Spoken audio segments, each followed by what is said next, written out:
Robstar gang, what up, what up? Appreciate everyone joining the live stream. Do me a favor, smash that like button, hit that subscribe button. I would greatly appreciate it. Make sure y'all come in here, show your support. Y'all know what to do. Like, subscribe. Obviously, of course, make sure you hit that subscribe button. All right. Let's see, what is this live chat? Join the conversation to interact with the creator. Others watch. Oh, I see what this is. Oh, okay. Just seeing what that is. Mason Graham. We got Mason Graham. Let's see what else we got in here. We've got Abdul Carter. All right. Okay. All right. We got some guys in here. We got some people who know some ball. We got some ball knowers in the chat. We got some ball knows in the chat. Hey, appreciate everyone joining again. Thank you. Wasn't live this week for the live play-by-play like I normally am. I just decided to enjoy it.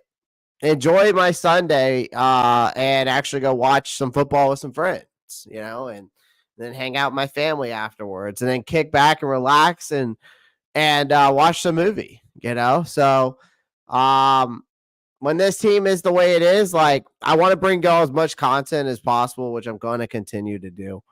But there's just sometimes for my mental health that I just felt like this past Sunday, I was like, I'm not going live. I'm not going to do a post-game show. Not going to do a live play-by-play. I just felt like this past Sunday, I just felt like I just didn't want to deal with it. I watched the game. Watched the game from start to finish. I watched the game from start to finish, ladies and gentlemen. So let's get that one thing straight there. But man, if you're a Panthers fan and you are excited about Bryce Young, or if you're a Panthers fan and you still think there is some light at the end of the tunnel, if you're a Panthers fan and you are still think that somehow the Carolina Panthers can turn it around this season, or if you're one of those optimistic fans that just are absolutely, what's the word I'm looking for? Delusional. You might want to stay, but you might not want to, because this one, I'm not going to sugarcoat anything. Once again, I'm going to keep this is going to be the realest show on planet Earth when it comes to the Carolina Panthers from now on. And it's going to continue to be that way. I'm going to keep it to you straight, man. Yes, it was a very smart choice. I'm just going to keep it to y'all guys straight, man. If you think you're the only thing to be excited for is maybe the fact that we hit on a couple draft picks this past draft, because I'm looking at some of the performances this past Sunday. Here's the thing, because there's no sugarcoating this shit anymore.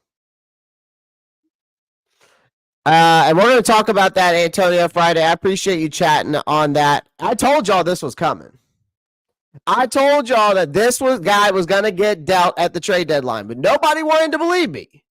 Everybody kept saying, nah, Clay, he's going to re-sign.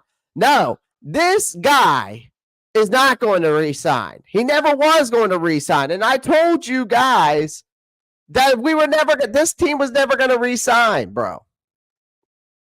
I told you guys that. But none of you want to listen to me.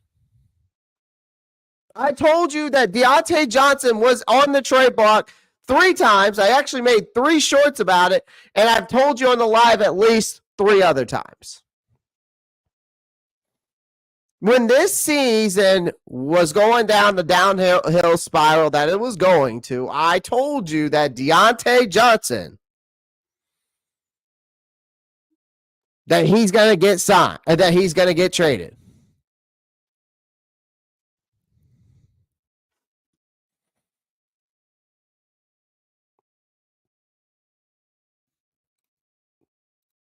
They are going to trade Deontay Johnson. Whether y'all want to believe in that or not, whether you believe in that, I told you guys that Deontay Johnson was going to get traded. And look what's happening.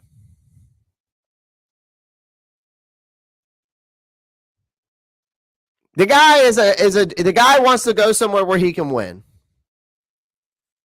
That's what, it's the same thing with Andy Dalton. We're probably going to see Bryce Young play for the rest of the year.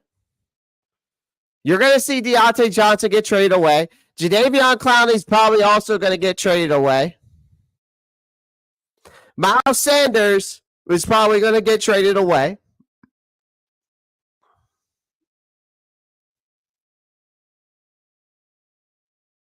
And I told you guys that. We'll dive more into that a little bit. Let's get into the recap of yesterday's game. But we're going to keep it real today, man. We're going to keep it real.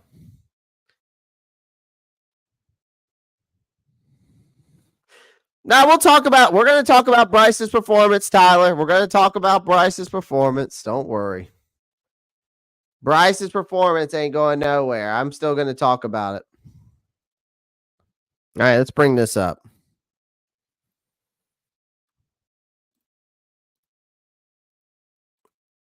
Let's go with this view.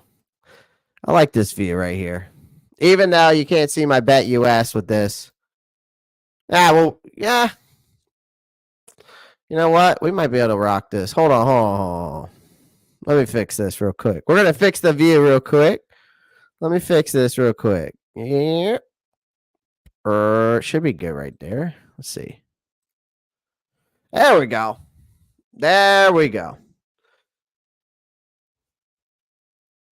I can tell you when we'll start winning again. That's coming next. I'll tell you I can tell you how we can get to that point where we start winning again. But no, Tyler, we'll talk more about it. I know it's probably not an unpopular opinion. It'd be cool, huh? Yeah. And we're going to start talking about draft picks here soon. Well, I'm not going to get into start doing mock drafts yet. I'll probably start saving the mock drafts and the draft, probably like a lot of the draft content you guys are probably going to be looking for. I'm probably going to be saving a lot of that for maybe next week. Or not next week, but maybe starting in November, a little bit mid to late November, maybe early December. I haven't decided yet, but I'm already getting stuff prepared for that draft board. So guys, make sure we're gonna be breaking down a lot of draft content here soon. All right, let me zoom in on this because I know you guys can't see it. So give me a second here. Let's see here. Let's go like this. That should be good, right? All right, so we got the stats up here. All right, let's do a quick recap on this, man. I'm not going to sugarcoat any of this. To be honest with you, I'm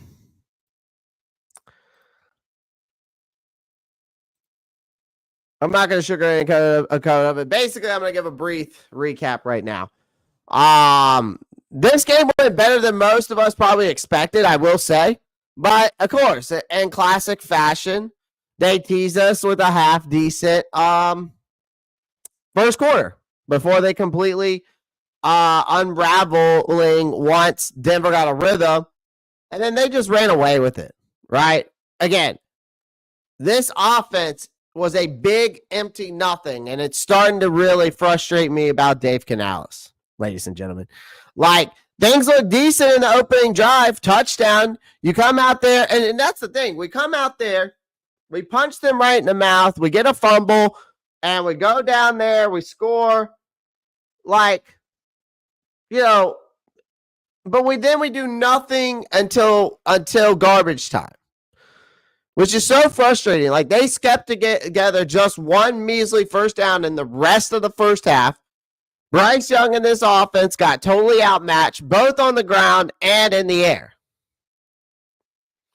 And then our head coach, Mr. Optimistic, tried to play it safe with a very super conservative game plan, maybe hoping that Bryce Young could just manage his way through. But as soon as Denver caught on to what was going on here, they shut him down cold. And all those scripted pretty plays didn't mean squat against the defense that saw right through us. Again, this defense continues to get embarrassed. ladies and gentlemen. It continues to get embarrassed. Okay? And there's no other way around that. It continues to get embarrassed. What's up, QP? Marco says, get those likes up. Yes, sir. Not me, as Denver had trouble putting up points all year. What's up, JSS Games? Appreciate you joining. But here's the thing. This defense is still the same nightmare, ladies and gentlemen. And like, it's just the same nightmare, different week. And it's the same thing on both sides of the ball. Denver did exactly whatever the other team has done to this squad. Made them look like a junior varsity lineup every single time right now. Right? I'm seriously I'm telling you guys, there was an issue with Ejiro Evero's play calling. When do we start questioning his play calling? Because the Broncos converted 9 out of 11 third downs. 9. And Evero's calls were confusing at best at this point, ladies and gentlemen.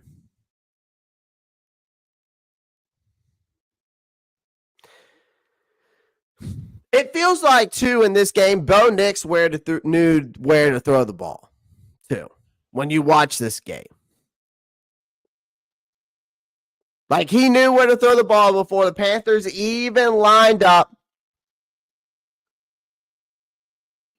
And yes, he's working with limited talent.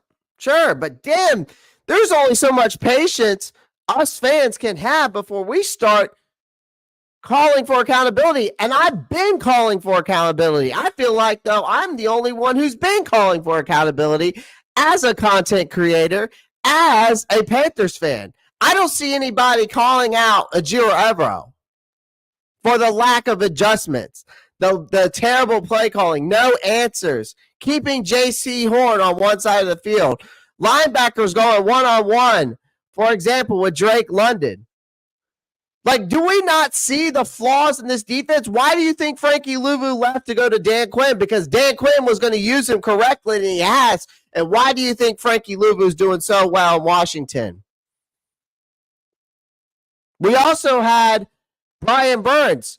Someone explain to me why Brian Burns in this defense was dropping back into coverage when he was here.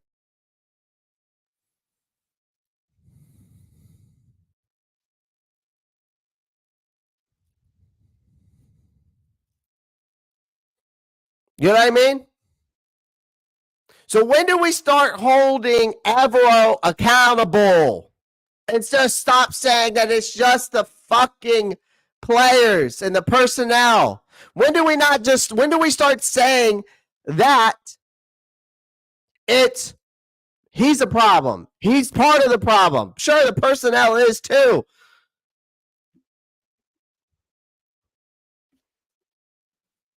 But when do we start saying that he should be getting held accountable just as much as we hold accountable this personnel?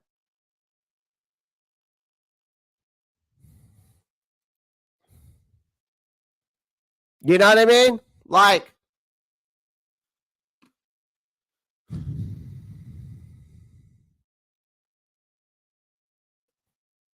I mean, you can't make this shit up, man. Appreciate a Broncos fan being in here. He says, to be honest, it was painful watching you guys. Your boys are not on the same page in any aspect. Spence, you're saying basically the same thing I've been preaching on this channel, bro. I hope you guys figure this out. Good luck. I appreciate that, Spence. Thank you for joining, and I appreciate you subscribing to my channel. Thank you. You're welcome anytime, Spence. Appreciate you. Okay, let's start researching defensive coordinators replaced because it's coming. Yeah, Robert Saleh. If we can get him before Green Bay does. Burns had elite pass coverage grade there, though. He's athletic enough to do it. But JP, he's playing out of his comfort zone. That's not what Brian Burns is very good at doing, though. Yes, very good in pass. He did very well in pass coverage, But that's not what type of player Brian Burns is. If you want Brian Burns to be that elite guy, like you want to compare him to Max Crosby, the Myles Garretts of the world, he has to be three fingers. His fingers need to be in the dirt coming off the edge because that's what he is.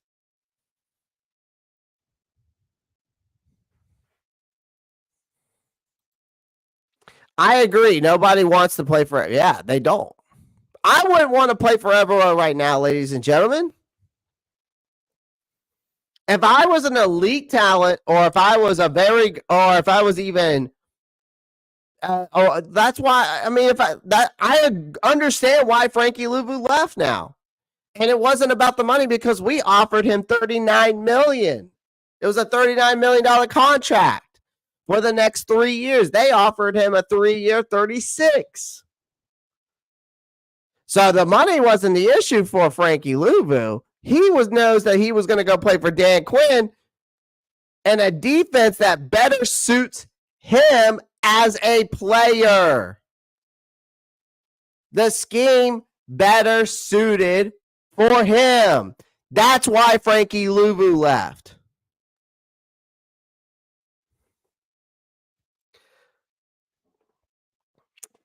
So make it make sense.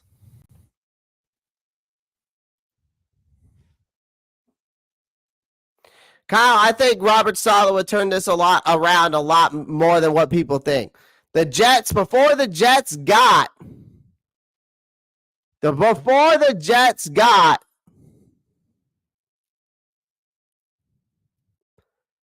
Robert Saleh, they ranked 30. They were like bottom of the league in defense. And he turned them around in the first year, and I think they went from like last in the league to 13th. And then after that, he had him top 5, top 10 almost every week. The problem was the offense couldn't put points on the board. Doesn't that sound familiar? Couldn't put points on the board, but the defense could sure as hell hold its own.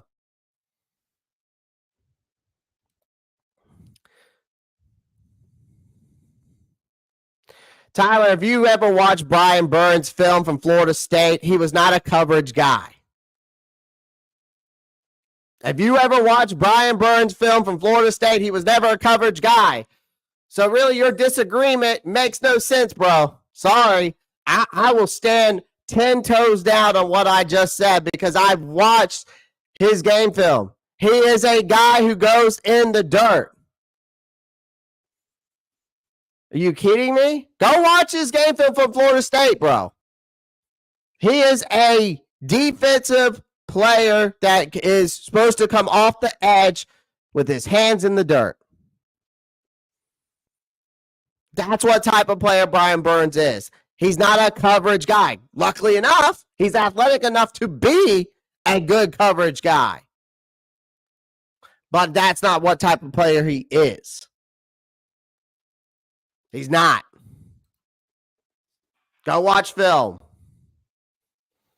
He is a 3 fingers in the dirt type of guy off the edge. That's why a lot of people are saying James Pierce Jr. is another Brian Burns. Because that's what type of player he is. He's supposed to come off the edge.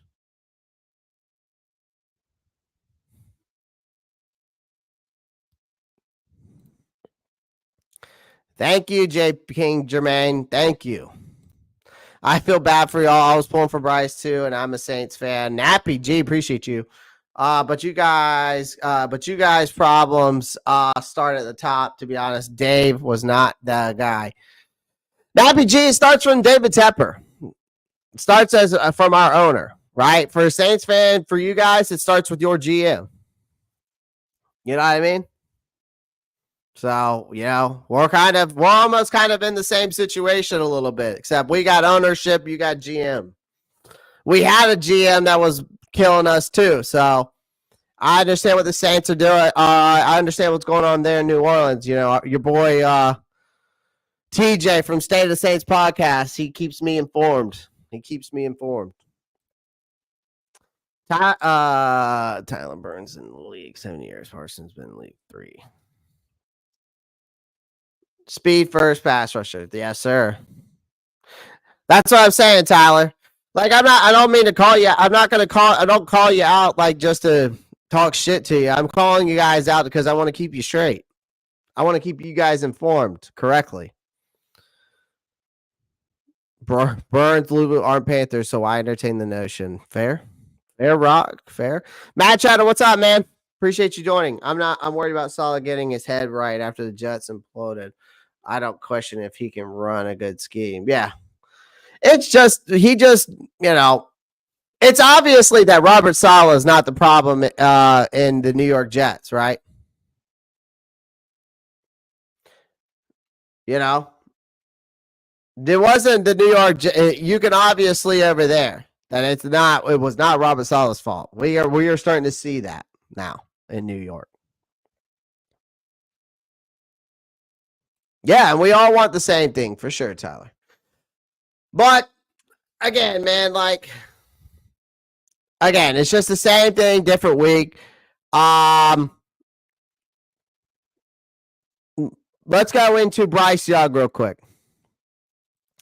Let's talk about Bryce. Obviously, you can see here Bryce, 24 for 37, 224 yards, average 6.1, 2 touchdowns, 2 interceptions, only sacked twice, QBR rating of a 38.3.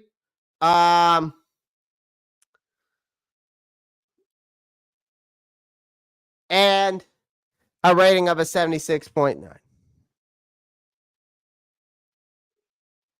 So believe it or not, Young kicked off this game like he actually knew what he was doing, right? When we watched it at first, it was like, okay, we're finding the rhythm here. Capitalized on that turnover, right? Going 5 for 5 on that opening drive, even capping it with a clean touchdown pass to Xavier Legette, which, for some reason, I guess Xavier Legette's not that good, ladies and gentlemen. Maybe we shouldn't have drafted him. But he got got a damn nice touchdown catch off of Patrick Surtain.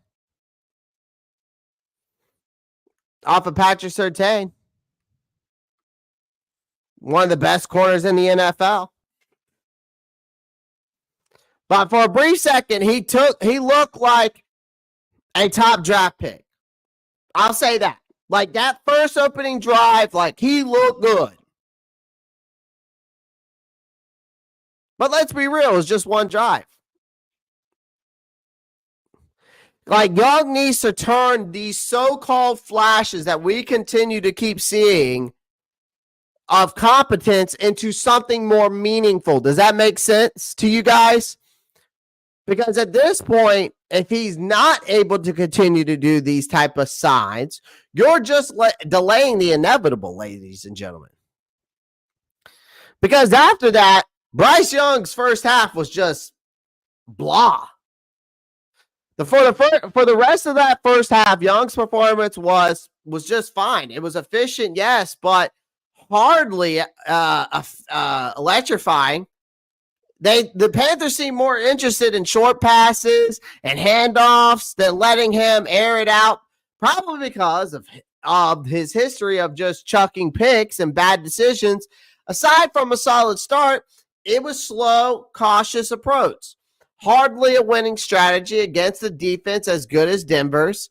But that first half stats he had, I think it was like a 78% completion percentage. He only had 60 yards, 1 touchdown. At the time, he had a passer rating of 108.3.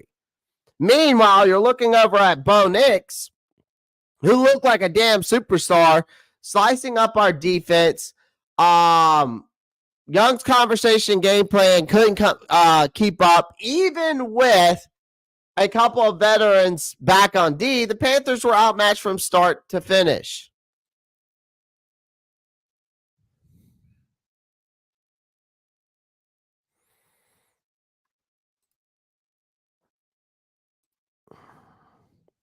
It's coming, Randall. It's coming.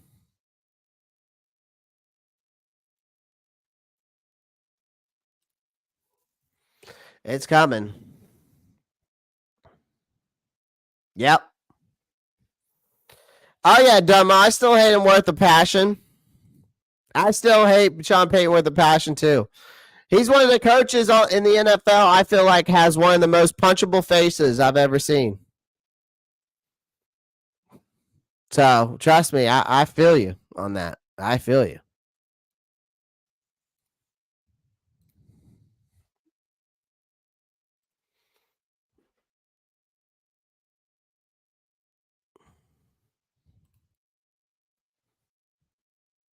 Right. There's no life. But so anyways. So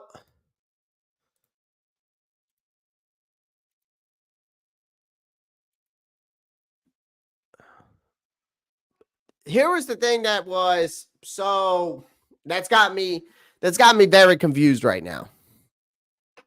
Because Bryce Young's mind games is what's holding him back.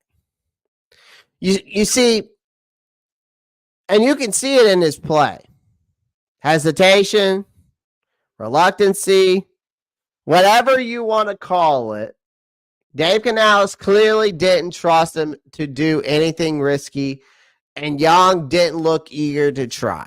So his passes were mostly short and safe, as if every deep throw was a gamble that he couldn't afford. This offense was flat, uninspired, downright boring, and a few glimmers in the second half weren't nearly enough to spark anything really.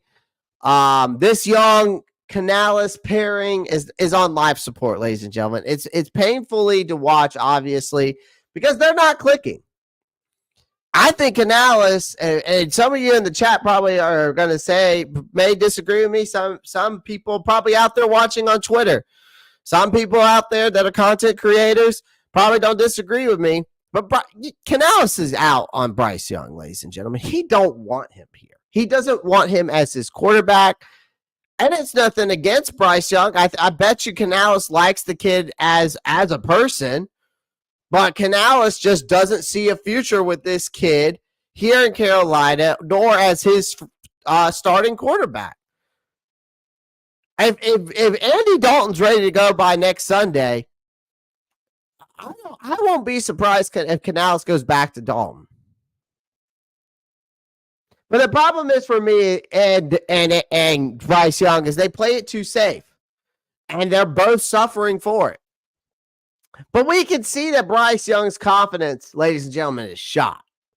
There's no dancing around it. Like, his confidence is shattered. Last season wasn't great, but under his new regime, he's barely holding it together. Things are unraveling fast after his interception to Patrick Surtain. You can see it all over his face on the sideline that this guy's spirit is getting crushed every week. And without Johnson and Thielen, ladies and gentlemen, he had fewer options. But he still did nothing to prove he deserves the job. If Dalton, comes back next week, Young might be benched again. Like, I'm just telling you. Like, because I right now I think Canales won't hesitate to put him in there. Because right now, again, Bryce Young's future to be the starter, it's still on thin ice, ladies and gentlemen. Don't hold your breath if you think Bryce Young is going to get another chance to start. If Andy Dalton's ready to go, I won't be surprised if they put him back in. Like, and here's the thing. There's probably people, and I guarantee you there's people all over Twitter, and I've seen it already, continue to play Bryce. Or is there any hope left for Bryce Young? At this rate, there's not much. Stop getting y'all's hopes up and continue to just pull for this kid. I understand what we gave up for him. I want the kid to succeed too because of the amount of picks, the players we got rid of to get this kid. Yes, I want him to work out too. But nothing tells me as a realistic fan that Young is going to be here much longer, or he's going to be the starter much longer. Listen, Young stayed in the fight, man, but it's painfully clear he's got a long way to go if he's going to salvage whatever is left of this guy's career.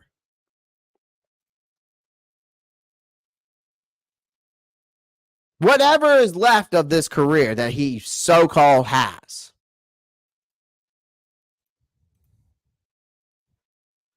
Like, the Panthers might be forced to keep trotting him out there until Dalton's back. Like, at this point, it's just damage control, and we're just stuck with him. Because as he keeps playing, his trade value plummets. Whether y'all believe that or not, actually. So the more we play this kid, the more his trade value plummets. And if they're smart, they cut if y'all are all smart, not just the Carolina Panthers as an organization, but a fan base as a whole. I'm speaking to every single one of you. If you're smart, you and this franchise cut their losses and consider moving on before his reputation is completely shredded. And so is yours. Because if the Panthers and you fans that want this kid to succeed so badly have any sense left up here, you'll use this season as a brutal wake-up call. Because this entire franchise is a sinking ship. And a complete rebuild is the only way forward. An actual rebuild where we actually cut valuable players because we have to rebuild through the draft. This whole free agency is not about rebuilding. Free agency, that's where you retool. Draft is where you rebuild. Okay? Does that make sense? Because some of you can't get that through your thick head.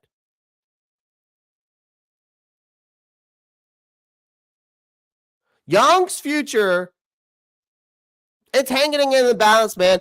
They might need to happen somewhere. It might need to happen somewhere else if he's going to live up to any of that hype that he got out of that first round. But when do this fan base realize this kid ain't it? Stop. Just finally realize, man. Because if you have any sense left, like I said, the rest of this season is a brutal wake-up call. And if you're smart as a fan, and this franchise smart, like I said, if you're smart, you'll cut your losses and consider moving on from him. Because before his reputation can completely get shredded. And again, I'm going to tell you this once, and I'm going to tell you this twice for all you Bryce lovers out there that want to see this kid be good. If you want to see him be good, that's fine. Guess where you're going to go see? You want to go see him be good? Tell him to go somewhere else.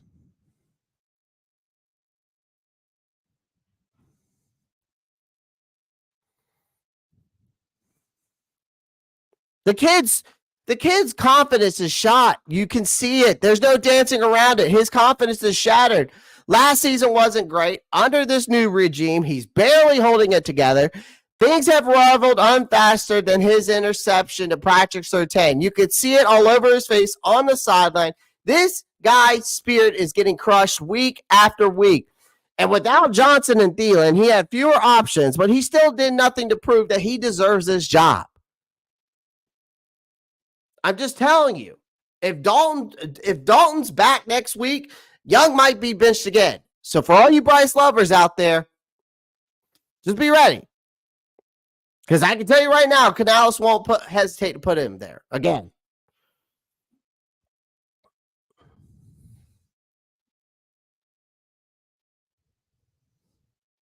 Again, we're stuck with him.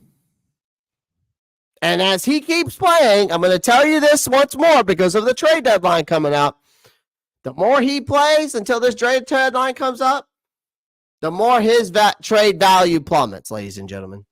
Simple as that.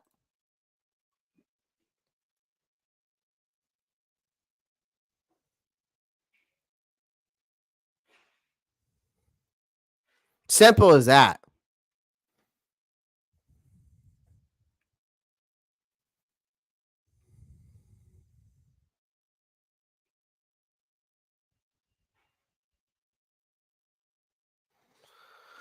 Ugh. if it's mutual between Bryce. It's mutual between Bryce and the organization. They should trade him when his parents showed up to the game in Alabama gear. I honestly think Panthers should take a chance drafting Cam number 1. The rest of the drafted defense. Get your quarterback first. If they pass up on him, Cam with it ends up being Cam, and we look stupid again.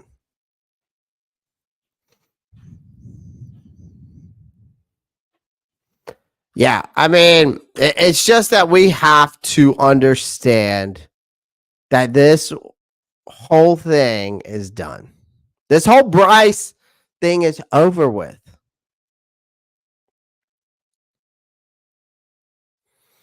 This whole Miles Sanders project is over with. This whole Deontay Johnson is over with. This whole Deontay Johnson, is over with.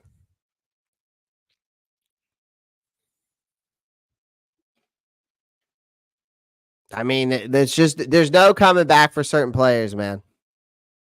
There's no coming back from it. Yeah, and probably Deontay Johnson will probably go somewhere and ball out. Miles Sanders might go back somewhere else, go wherever he goes next. Could ball out. Jadeveon Clowney, who's also another guy that could get traded, might go somewhere and ball out.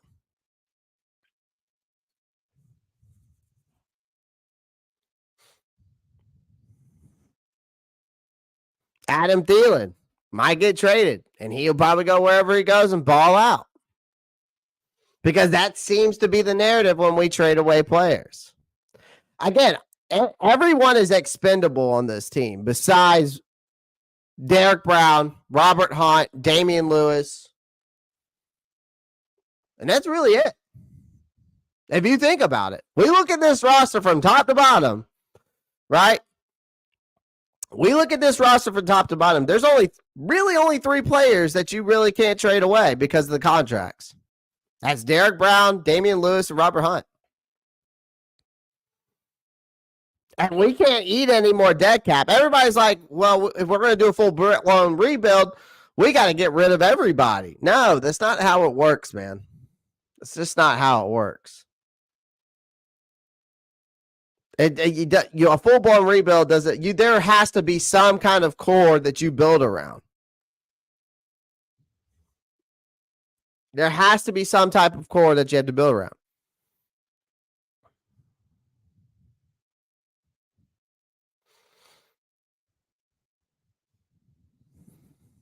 It just doesn't work that way in the NFL. This is the NFL. This is different.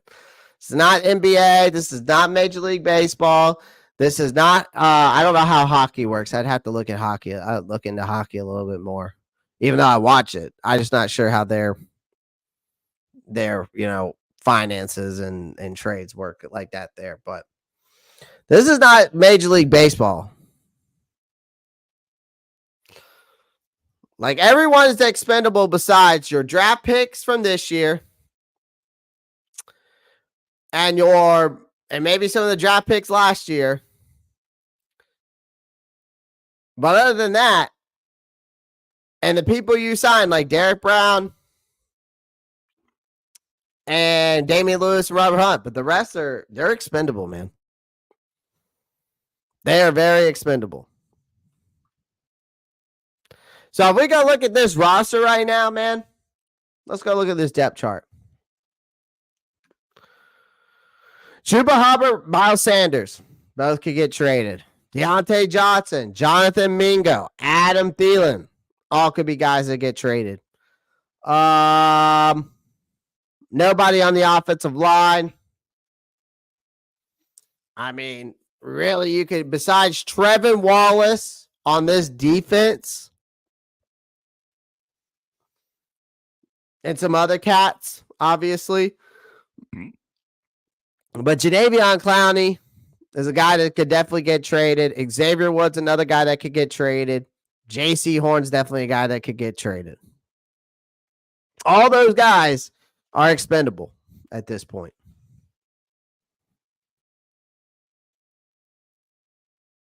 So, again, the trade deadline's coming, man. And I won't be surprised if we've got.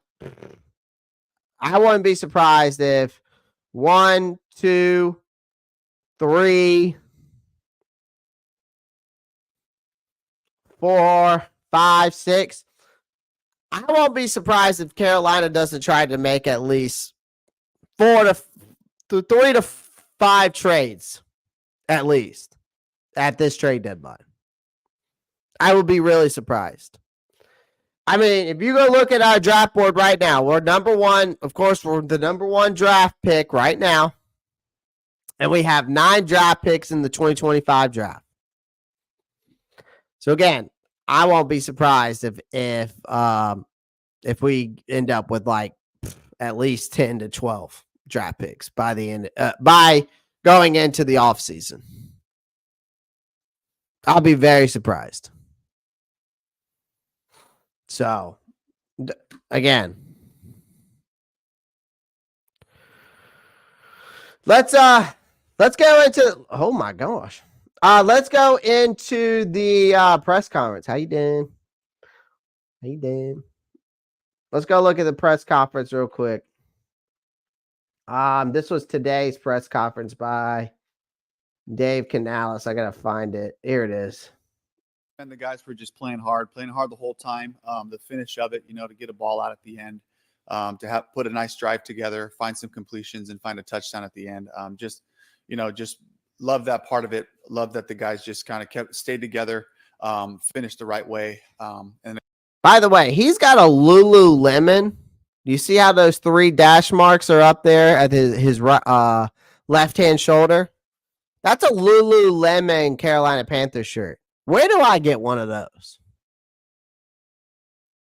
Where do I get a Lulu? Because I love Lululemon now.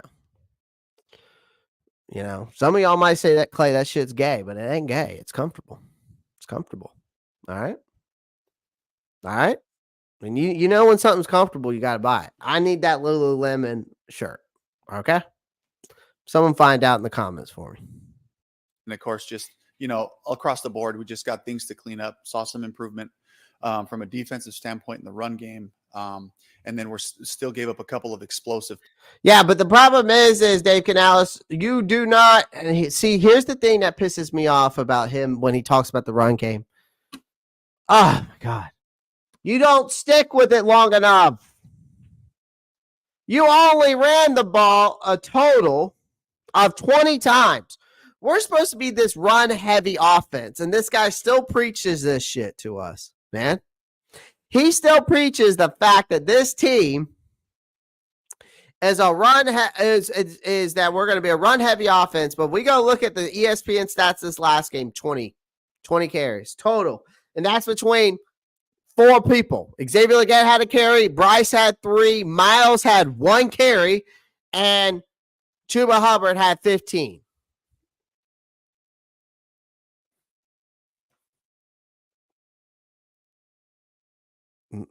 So explain to me how this, when he starts talking about the run game, that's when it gets frustrating for me.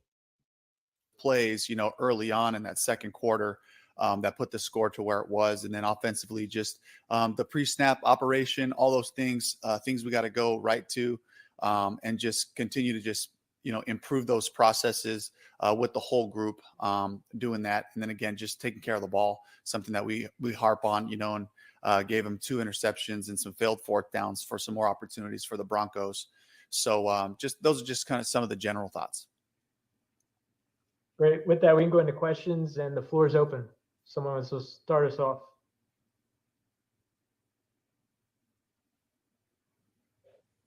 Dave, hey, is there a guy who has stepped up in the leadership void with, Derek and Shaq and Austin and Adam going down in the first month or the first 6 weeks of the season? It's really been collectively, just some of the guys, the veteran players that have been around. It's great to have Josie back in there. He had a fantastic game, but just, the communication stuff and all that, it was great to have him back out there. Sean battling through things, being out there and being available, JC continued to play hard. And offensively, there's a bunch of guys. Chuba, Damian Lewis.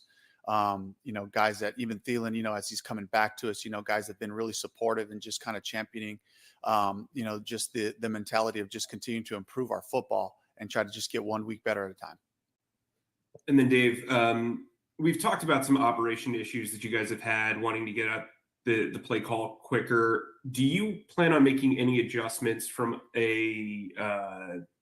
I guess an operation standpoint now that you've seen these first 7 or so game or 8 or so games and how you've been able to flow within them? Yeah, I think it just comes back to continuing to push the urgency in practice to make sure that we're up at the line of scrimmage. We have our play clock going the whole time. So just, making sure that we're being really strict about that and getting our protections, getting the alignment, coming out of the huddle, being ready, and of course, this young group of receivers that we have just continuing to push the urgency of getting lined up. They took a step in improvement in that regard. But with Bryce being in there, that was something that we got to continue to just address and really just focus in on this week. Let's go to Joe Person, followed by David Newton.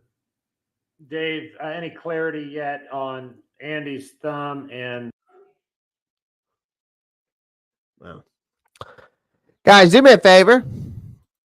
There's 28 people watching. There's also 37 votes, but there is only 17 likes. You know what I'm about to ask you, right? Right?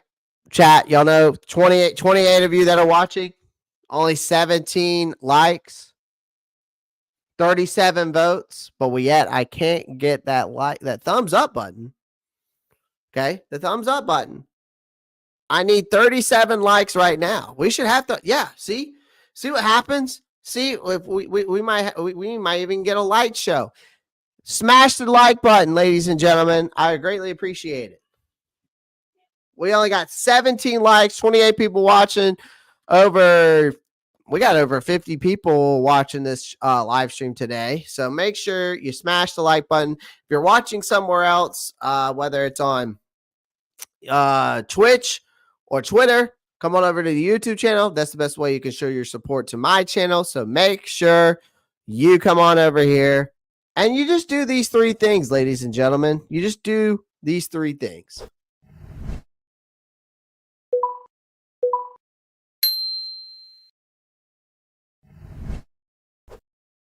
See how simple that was? Bing, bing, bing. That's all it takes. That's all it takes. Short, easy, simple. That's it. Short, simple, easy. That is it.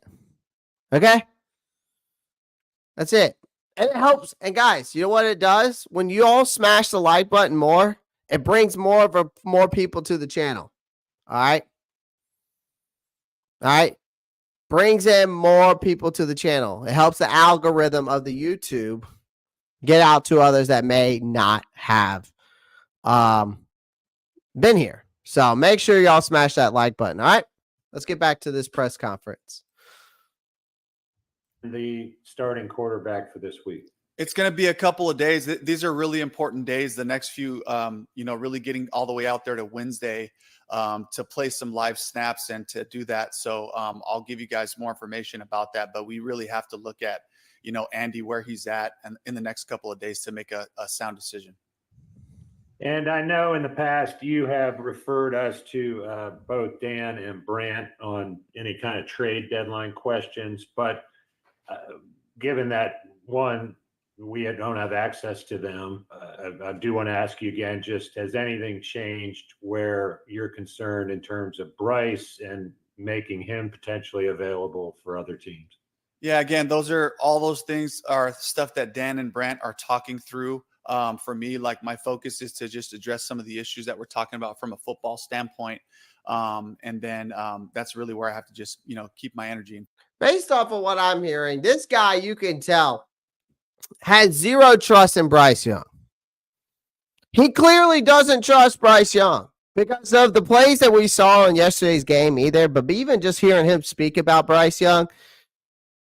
Because yesterday, They didn't let Bryce Young throw the ball anywhere and just everywhere and let him play freely.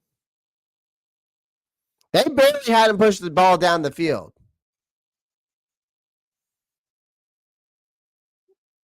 Like, it's like watching someone play quarterback while afraid of their own shadow, basically, is what I saw yesterday. But because if you go watch back this game, most of his passes stayed within a few yards of the line of scrimmage. And the football equivalent of taping the brakes with a cliff on one side, that's what it's equivalent to.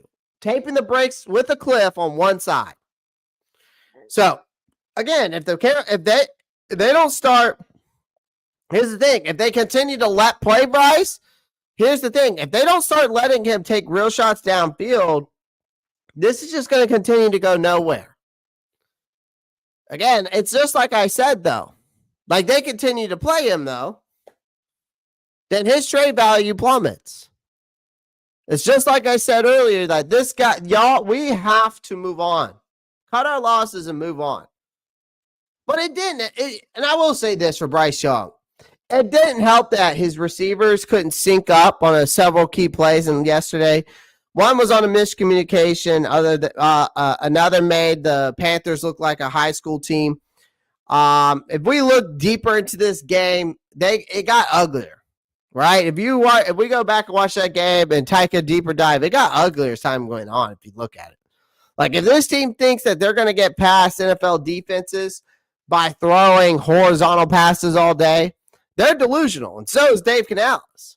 Because without a real vertical game, you got nothing. And then Young's efforts really are just a waste of time for him. But you can see it.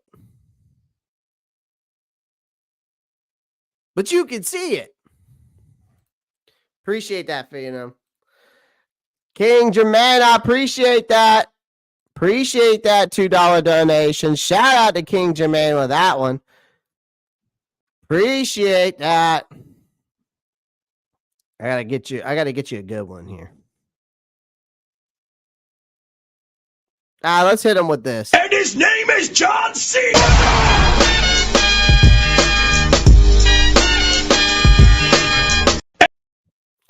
See? We had to hit him with the John Cena one with the $2 donation. Thank you, King Jermaine. I appreciate that, brother.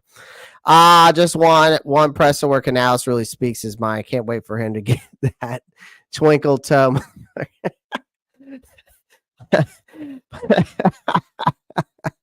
I got Elizabeth Lasser. Dropping the bomb on that one. No coach can speak their mind here. If they do, they get fired. Yeah, well, that shit's going to have to change. Texans taking a long, good look at Deontay Johnson. That probably means that Stephon Diggs is probably out for the year, Marcos. His injury did not look good. All right. His injury did not look good, and it was a non-contact injury, which makes a lot of people think that it's worse than what it could be. Dude, King Jermaine, I'm not gonna lie to you. Dr. Thugonomics was my shit. I thought Thugonomics was way better. If you go back and listen to some of the puns he says in that song, Jermaine, it's kind of fire. Not gonna lie. Yeah, for a non-contact injury, it don't look good. All right, let's continue. But actually, you know what? Before I continue, I do want to say this about the run game because it still bothers me. Sorry, my ADHD is kicking in today because I'm like all over the place with this team today. There is zero. Here's the thing that I want to say about this damn run game, and I'll stop harping on it for a second. But there was zero push in the run game. I get it that Chuba wasn't having the most luck, but that you don't just run away from a game plan. And that's the problem for me with Dave Canales. I think there's times where he just If it's not working, he runs away from it when you shouldn't. Like, again, yesterday's run game was garbage. I'll say that because Denver's defense is the top 5 defense in the NFL for sure. And this defense is very good against the run. They got very good linebackers that can fill the gaps. They stack the box. And we only average like 3.5 yards per carry, which is pathetic. But let's not pretend that even the numbers tell the whole story. If you cut out Chuba Hubbard's only 15, Chuba Hubbard's 115-yard run, the average is even worse. So the offensive line, especially if you go look at the stats, what I'm saying, if you cut out that 15-yard run, ladies and gentlemen, the average of yards per carry is even worse. But the offensive line, especially Damian Lewis, Robert Hunt, they look flat in this game, overwhelmed. And for those of you that don't know, when those two aren't at their best, that whole front falls apart. Without any push in the run game, Carolina's offense is dead in the water. One-dimensional offense, and especially one that becomes predictable once again, and stands a zero chance in the NFL. So, again, they've got to figure out how to open up these run lanes better and start getting some yardage on the ground again. Or they might as well not even show up. Again, they have to run the ball better, but they have to stick to the run. 20 carries between 4 different players. You can't tell me that's enough running the ball. Right?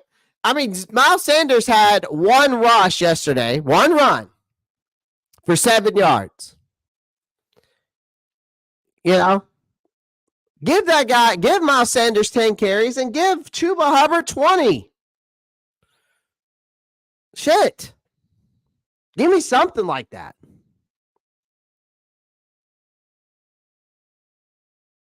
But there's no hope for the rest of the season. So let's get back to this press conference. Focus right now. Hey, Coach. I wanted to ask you if Andy is healed and ready As to he go, should, you Kendall. look at him as the guy that you'll go back to because means he still feel like he's the guy that gives you the best chance to win. Again, yeah, that's what these next couple of days are about, you know, to see where he's at and to evaluate that based on the information we have about Bryce being back out there on the field, and then what Andy would give us in what capacity. So we really got to just look at that and feel really confident about it. And what when you went back and looked at the film, what stood out for Bryce yesterday that maybe you missed during the game? Yeah, just his ability to just get back out there and just continue to compete. He found some great completions throughout the game. You know, I thought that, you know, there was some, you know, the chemistry, you know, finding Xavier, finding Jalen a couple of times, you know, finding Demo. So there were some things that I was really encouraged by. And again, I think, you know, he took steps in that regard. And I think that, you know, the whole process, the pre-snap operation is the focus and the intent for us improvement wise. And where the pre-snap operation, because I think you called a timeout really early in the second half. Yeah. A few others. Where were some of those breakdowns? Was that on Bryce? That was on you? Is that on getting? Where were those breakdowns? Yeah, the timeout we took was a substitution confusion. So the staff, we're taking that one just in terms of the guys that we wanted to have out there. So, and then there were a couple other ones where I got the call in, not in a great amount of time, but it was still within a reasonable amount of time. And then at that point, it's Bryce just taking it, fluidly calling the formation, getting out there, getting the motions, the protections, all the things that come with just playing the position, you know. So those are the things that we're going to really, you know, hone in on this week. Appreciate it. Mm-hmm. All right, let's go to Alex, followed by Jeff Hawkins.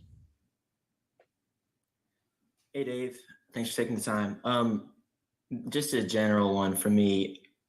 I understand this isn't a position that you've been in before when it comes to this point in the year and the record.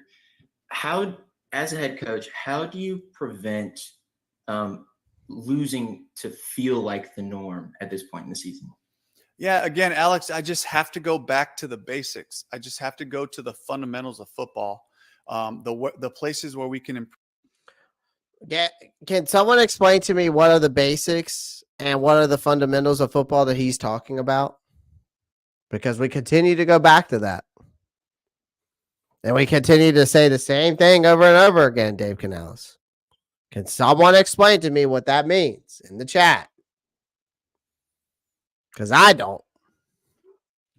I don't understand what the I mean, I understand the fundamentals, but that's for different things. And basic football, that's different things. Like, let's be real, ladies and gentlemen. It's time to face the music. There's zero hope. If you haven't already written off this season, you're lying to yourself. Because we continue to hear the same things from this guy right here. Like, I'm already working on a draft board. I'm already scouting college talent. I actually am figuring out right now, behind closed doors, who might actually turn this mess around in the next year, because it's sure as hell not happening with this roster. And I don't know, and I'm starting to question Dave Canales. Now, I'm going to give him his 2 to 3 year time period that he deserves, which I believe he does. But the next 2 months are going to be painful to march to nowhere. This offense is going to keep tripping over itself. And I think it's going to continue to happen, especially if Bryce is in there. And I know that Dalton's no miracle worker, but he's a veteran who at least has some idea of how to move the ball. Young under center is going to be more of the same predictable, toothless play that left this team dead last. Again, the bottom line is this season is a dumpster fire. This 2024 outlook of the going back to the basics and the fundamental isn't any better for me to hear Dave Canales. All I'm going to say to you guys that are watching, strap in, because it's just going to continue to get uglier. It's going to continue to get uglier.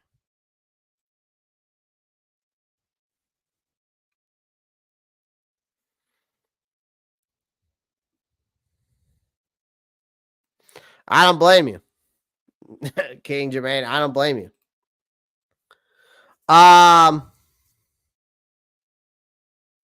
What did you read, Kristen?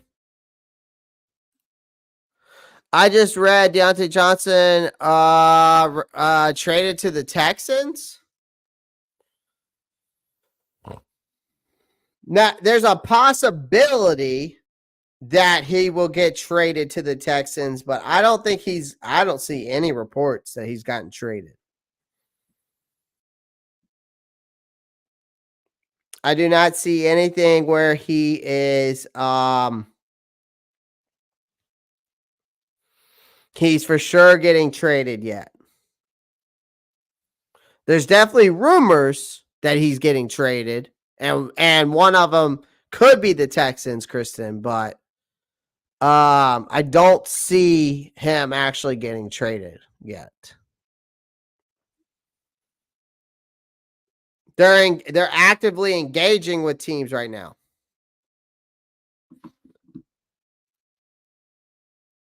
So, yeah, it's just clickbait for now.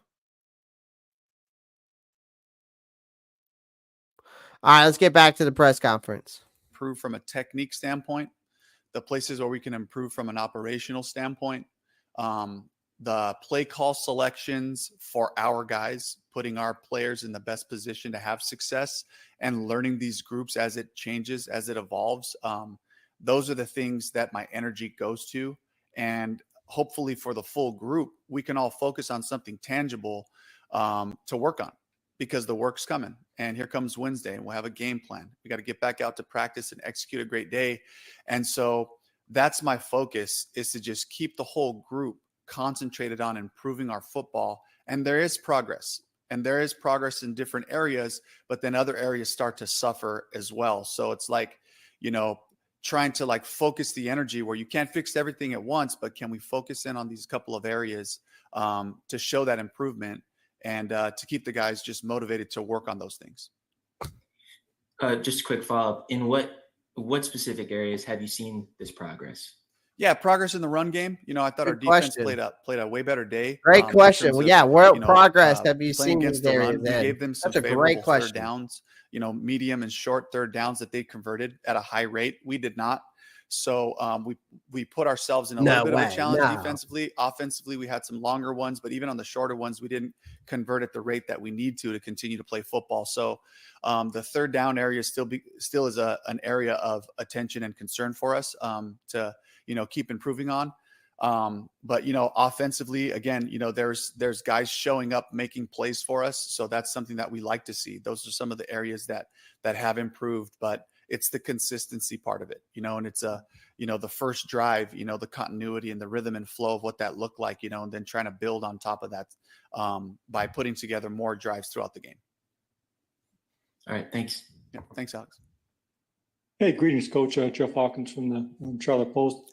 Pardon me if this question was asked earlier. I missed the first couple minutes picking up my son from high school.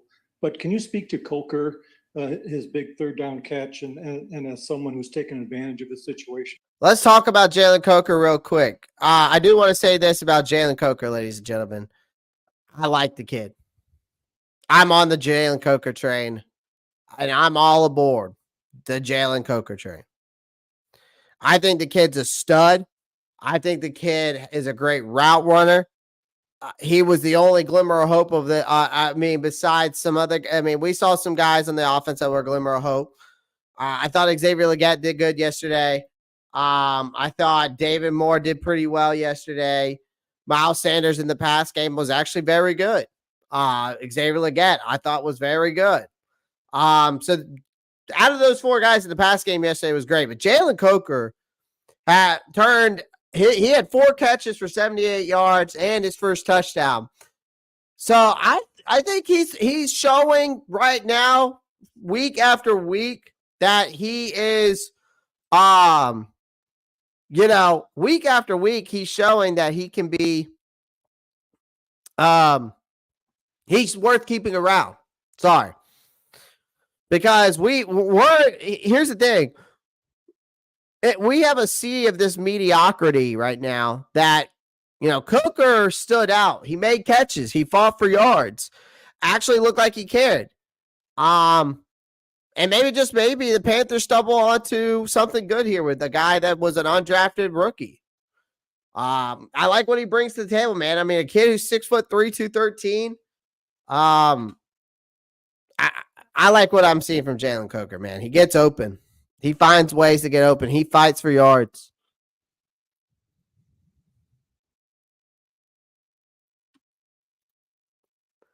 Canales will be forced to get his guy. From what I've seen, there is nobody better the year after.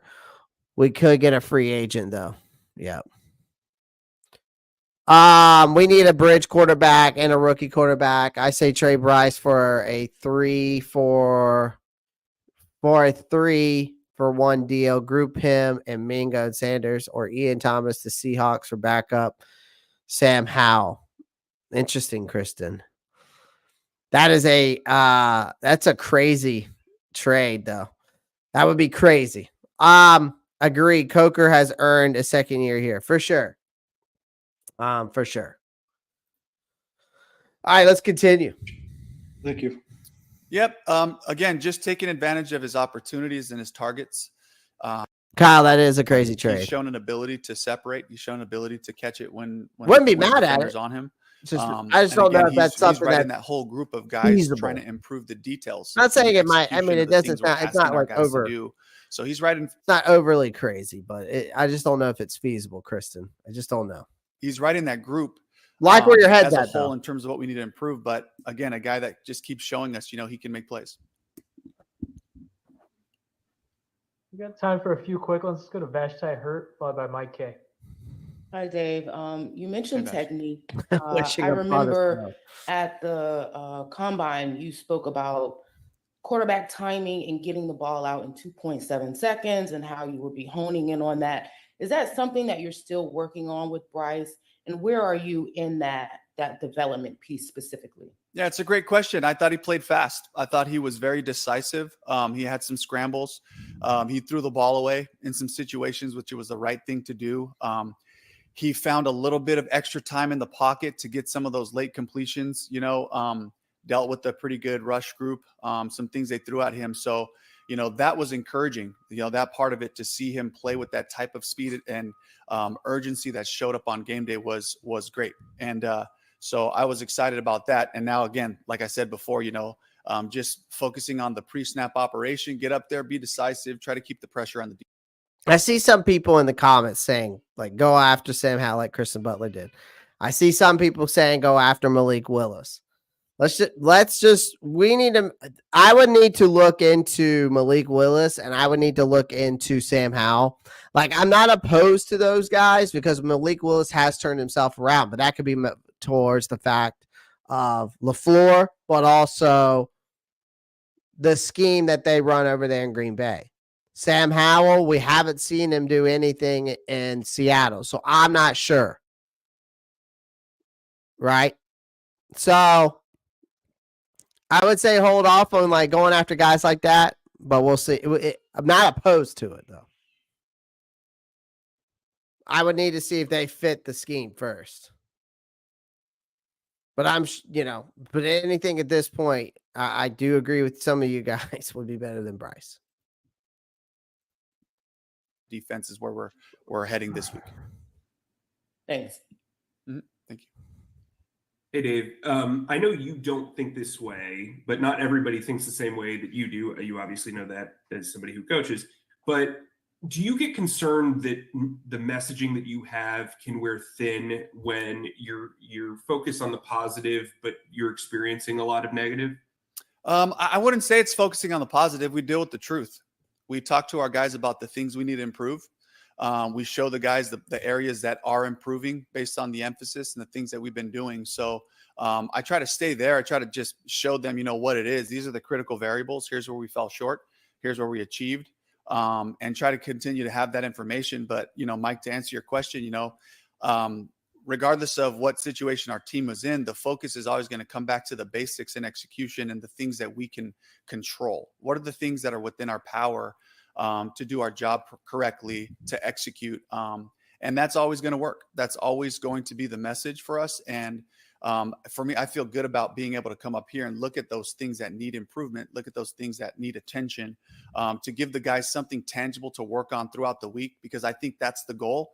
If you can paint a clear picture of the things that need attention and need focus, then they have something to be focused on and work through versus thinking about the hypotheticals and the challenges that we know are real, and the challenges of trying to find ways to win games, that's those are all real. But what can we do about it? Today, all we can do is focus on the fundamentals and the basics and attack those with all of our energy. Thanks, Dave. Mm-hmm. All right, let's finish up with Darren Gant. Dave, you mentioned improvements in the run game. What were some specific things that you saw out of like A'Shawn Robinson and Josie Jewell that kind of led to that?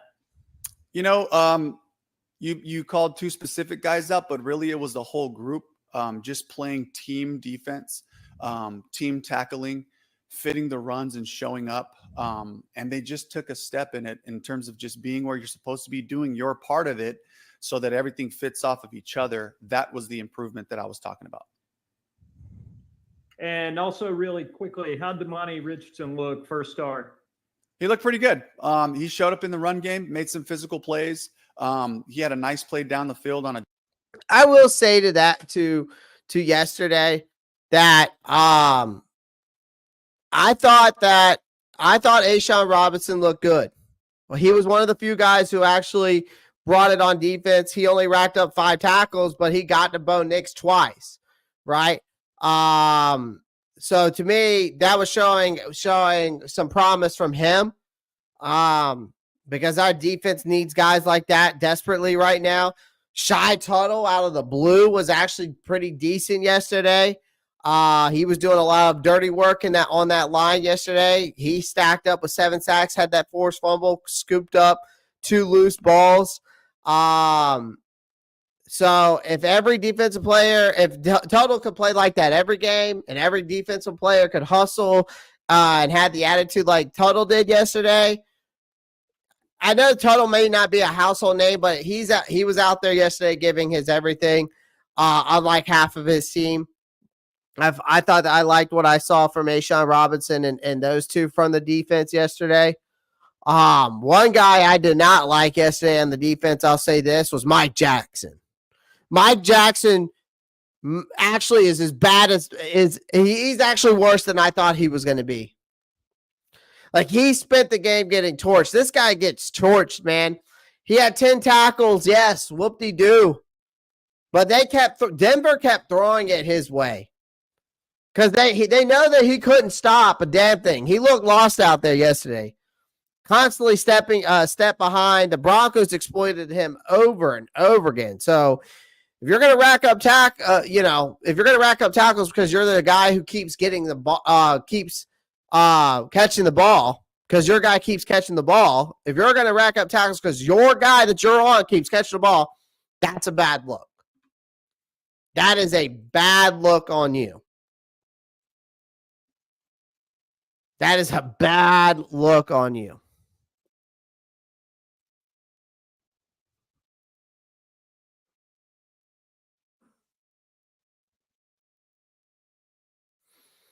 I'm just saying.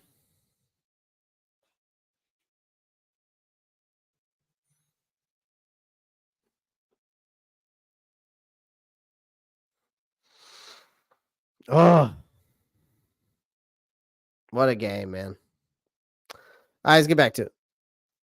A deep post route that they try to throw, where he was in great position and really ran the route for the receiver.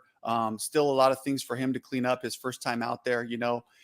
When you get out there, just the communication that happens so quickly, but I was really proud of Damani, waiting for his opportunity and then making the most of it this week.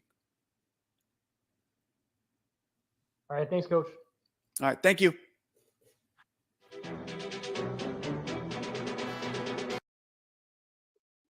I mean, not much. Nothing I'm not surprised there with. Let's see.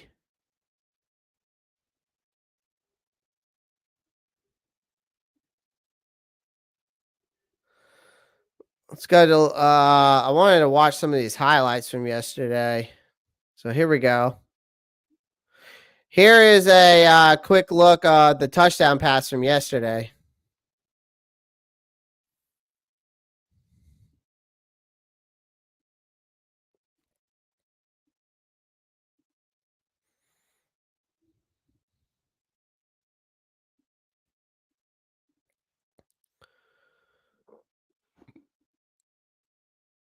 The offensive line looks good.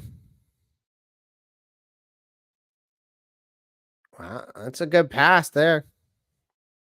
On that touchdown, it's just a very quick, easy route. Looked like just a quick slant, maybe.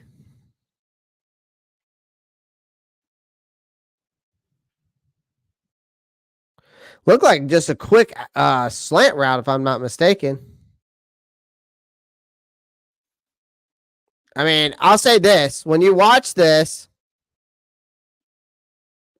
when you look at this, I'll say this. Bryce Young keeps his eyes that on up. He keeps his eyes up, so that's good. But his obviously though his eyes are moving to that single high just slightly, as you can see right here.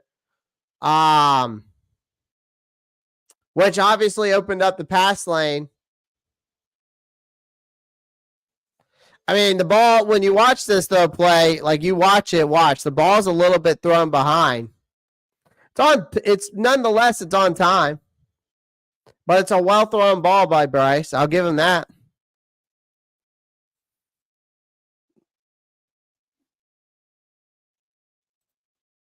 I'll give him that. Let's see what this is here.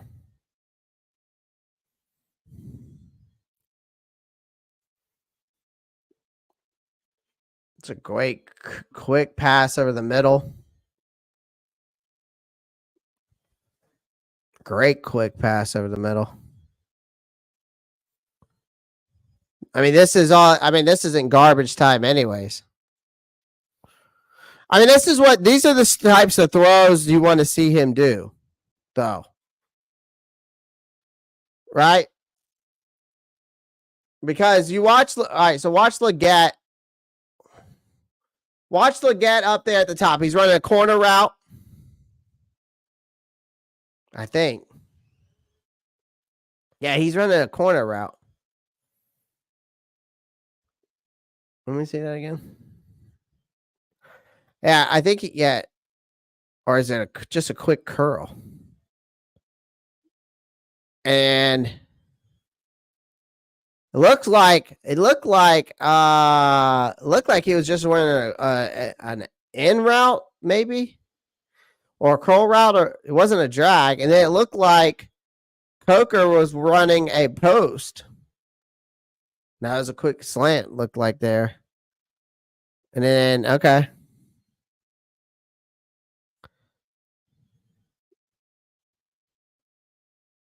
Let me see this. Hold on, let me see this again.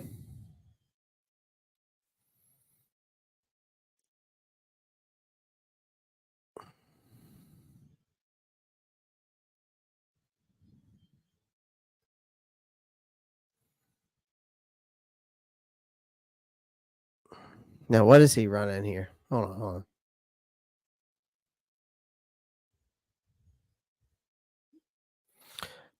Ah, okay. So I see what he's doing.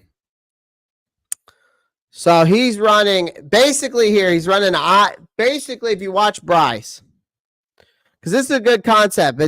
You're running a cover one, as you can see here. And when you watch Bryce on this, okay, he's working through his progressions on this play. All right, he's moved single high to the close side, as you can see up there, and he holds them long enough to match David Moore on the 21, and then he makes the throw. So watch this again. That's what it is. Sorry. Yeah. It's a good concept. We need more concepts like that. I mean, we honestly need more concepts. Watch this.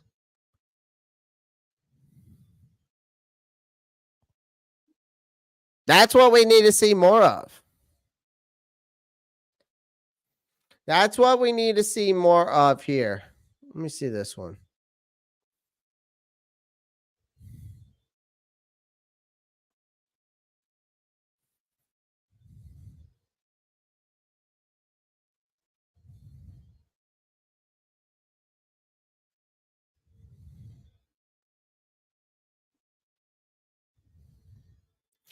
This one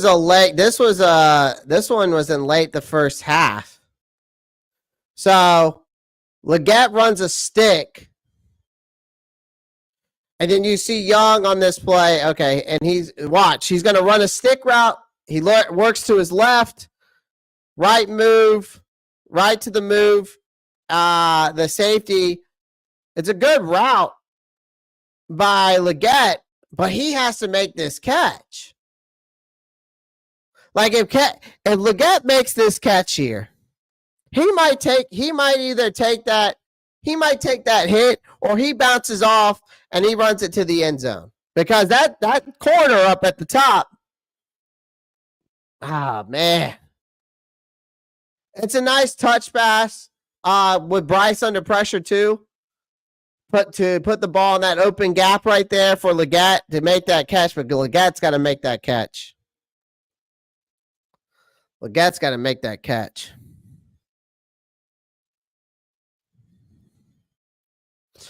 Yeah, just some clips from yesterday.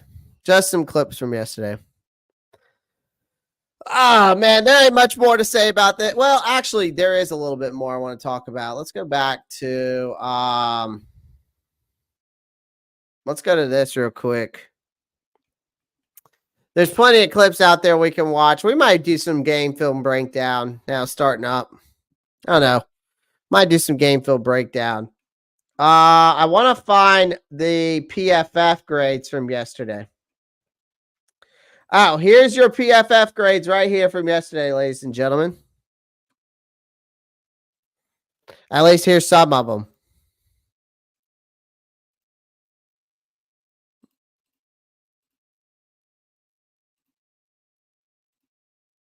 All right, here's your PFF grades from yesterday. Can y'all see that? All right, I'm sure you can now. Here's your PFF grades from yesterday. Yeah, let's just go through them. Jalen Coker, 84.4. He was actually making plays. Like I said, snagged his first touchdown yesterday. Career high, 78 yards. Finally, something to talk about other than how this offense sucks. Again, we talked about Shy Tuttle yesterday. Shy Tuttle, again, was the best defensive player yesterday.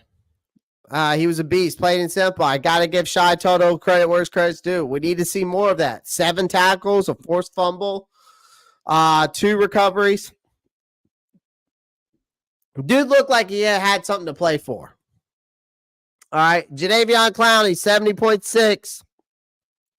A few pressures, but some solid stops. He looked like a guy trying to make a difference. It's a shame. Didn't rub off on anyone else. Mike Jackson got a 69. Listen, but he was getting completely burned. He was getting completely burned with 10 tackles. It's bad when you're getting, again, it's just like I said earlier. It's bad that you're racking up that many tackles because your guy keeps catching the ball. Again, that's a bad look for you, Mike Jackson. That's the only reason why PFF, I'm starting to notice some things with PFF. They're giving guys credit where really it shouldn't be due, if that makes sense. Okay?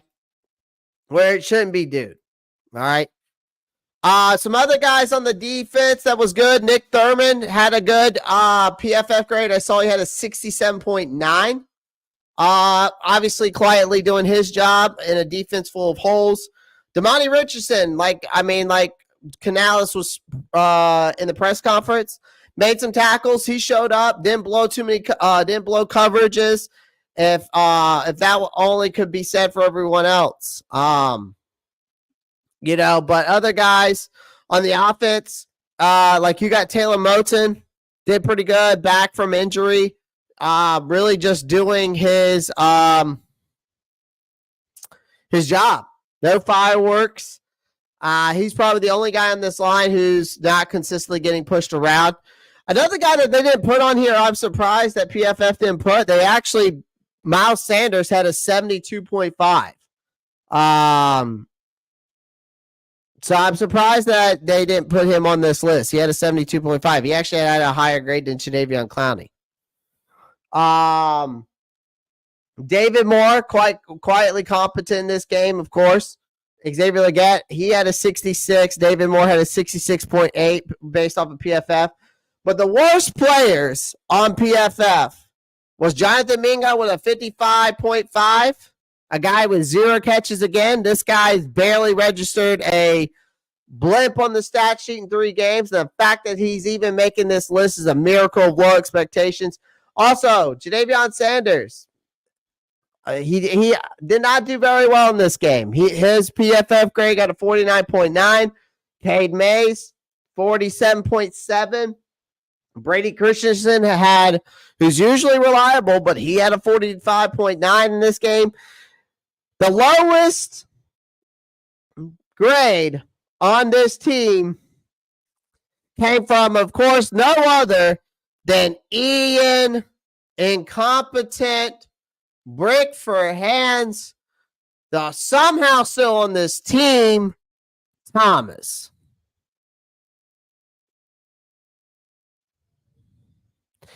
How does this guy continue to still be on this roster is beyond me. How he's still in the NFL, it's still beyond me. Also, some guys that didn't do so well in the defense were Deshaun Williams. He had a 53.5 off of BFF. But LeBron Ray had a 53.4. Trevor Wallace, rookie, 49.8 PFF. Ashawn Robinson, I'm surprised they gave him a 44. I mean, the guy had 2 sacks in this game, I think. He's the only guy that was getting pressure towards Bo Nix, which is, I don't understand Why they gave him a 44? The reason, apparently he missed some tackles, I think. Apparently he missed a lot of open field tackles. Which they gave him a tackling grade of a 29.5. And then, of course, the guy who I know is a rookie, but I don't think he's going to pan out, is Chow Smith-Wade, the guy that we decided to drop Troy Hill for and put into his position. This guy was a total mess with a 37 grading. This guy couldn't cover to save his life. So I'm kind of out on Chow Smith-Wade.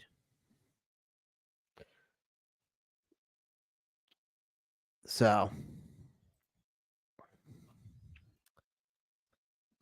Rock, I tell you what. Let me see where we at on likes.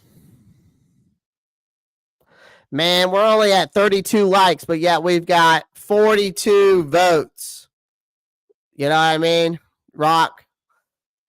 Y'all gotta pound that like button more if y'all want me to start doing draft content. We gotta get that likes up, man. We got 47 votes, but only 32 likes. Like, it just doesn't make sense to me. We've got basically 15 people slacking. That's all I'm saying, Vietnam. I like Coker a lot, man. But nah, Rock, I'm not doing a mock draft today. I know you hit the like button, Vietnam. I know you already hit the like button. I'm saying there's 15 other slackers that have yet to hit the like button. I'll start doing mock drafts when we start hitting the live goals. And the live goals are very simple. It's 25, 50, 75, 100. And once we reach 100 or more, you know, I'm good. I like to have 100 likes or more. That's my live goal. So we've got 47 votes, but only 32 likes. So we've got 15 people, you know, mucking up. All right. All right. But I promise we'll start doing some draft content here soon. But it's already 5:30. I've been live for an hour and a half. It's time to wrap it up. I appreciate everyone joining the live stream. Do me a favor. All right. Make sure you smash that like button, hit that subscribe button. Again, guys, it's only going to get worse before it gets better. I'm going to continue to obviously bring you content. Draft content's on its way. We're going to do a draft board. Like, mock draft season is starting to come through. We're going to break down guys. We're going to get game film. Like, we're going to do a lot of stuff. All right. We're going to do a lot of stuff. So we're going to be doing a lot of stuff coming up here soon. So I appreciate everyone joining the live stream. Do me a favor, smash the like, hit the subscribe button. And as always, guys, 3 things before I leave you. As always, have fun, be safe, keep pounding. Peace.